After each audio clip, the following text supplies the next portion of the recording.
جماعت اسلامی بے وزن کیوں ہو گئی؟ کارکنان قیادت. کون بے وزن ہوا ہے بھائی؟ جماعت اسلامی خود اپنی نگاہ میں بے وزن ہو گئی ہوگی، لیکن آپ کو دشمن تو بہت وزن دیتا ہے، اور وہ ساری ترکیبیں کرتا ہے کہ آپ کا وزن کہیں محسوس نہ ہو. دنیا میں اس وقت اسلام کا جو تصور زیر بحث ہے، جس کو کاؤنٹر کرنے کے لیے دین دشمن قوتیں چالیں چلتی ہیں، وہ تصور ہے جو مولانا مودودی کا دیا ہوا ہے. Comprehensive, dynamic, progressive living concept.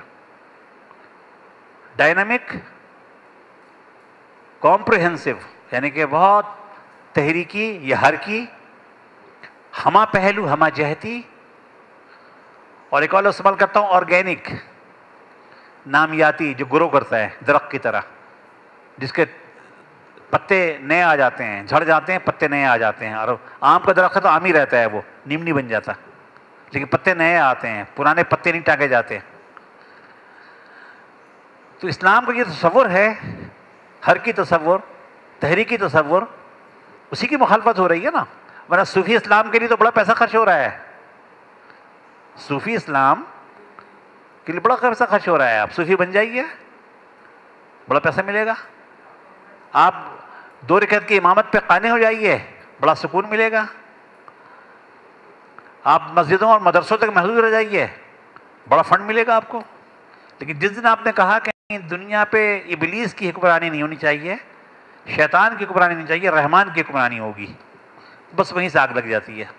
یہ تصور تو آپ کا دیا ہوا ہے نا. جماعت اسلامی ختم بھی ہو جائے تو تاریخ میں ایک تبدیلی تو لے آئی گئی ہے، وہ آ گئی تبدیلی. باقی اس کو کسی جگہ عمل میں ظہور میں آنے میں ٹائم لگے گا، لگ رہا ہے. ہمارے ایک سینئر ایک مربی ہیں، باہر رہتے ہیں پاکستان سے، انہوں نے ایک نیا فلسفہ بنایا ہے جو بہت ہی اٹریکٹیو ہے. انہوں نے کہا کہ آج سے 70-75 سال پہلے مسلم دنیا ایک کرب میں مبتلا تھی. وہ آزادی کا کرب تھا، جسمانی آزادی کا، جس کے نتیجے میں 55-56 مسلمان ملک وجود میں آئے. آج مسلمان جس اذیت سے گزر رہے ہیں، جس کرب سے گزر رہے ہیں، یہ ذہنی آزادی کی جنگ ہے. اسے مسلمان یہ نہ سمجھیں کہ وہ نڈھال کیے ہو رہے ہیں. یہ ساری قربانیاں، یہ سارا کرب ان کی ذہنی، فکری اور تہذیبی آزادی کی صورت میں طلوع ہوگا. یہ مجھے ایک نیا آئیڈیا لگا اور بڑا اٹریکٹیو لگا کہ آپ مایوس نہ ہوں.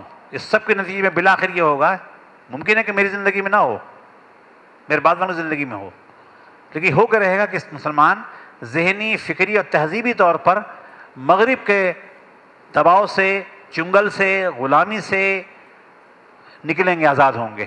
پھر وہ صحیح معنوں میں آزادی کا دور ہوگا. پھر وہ اپنا جہاں خود بنائیں گے.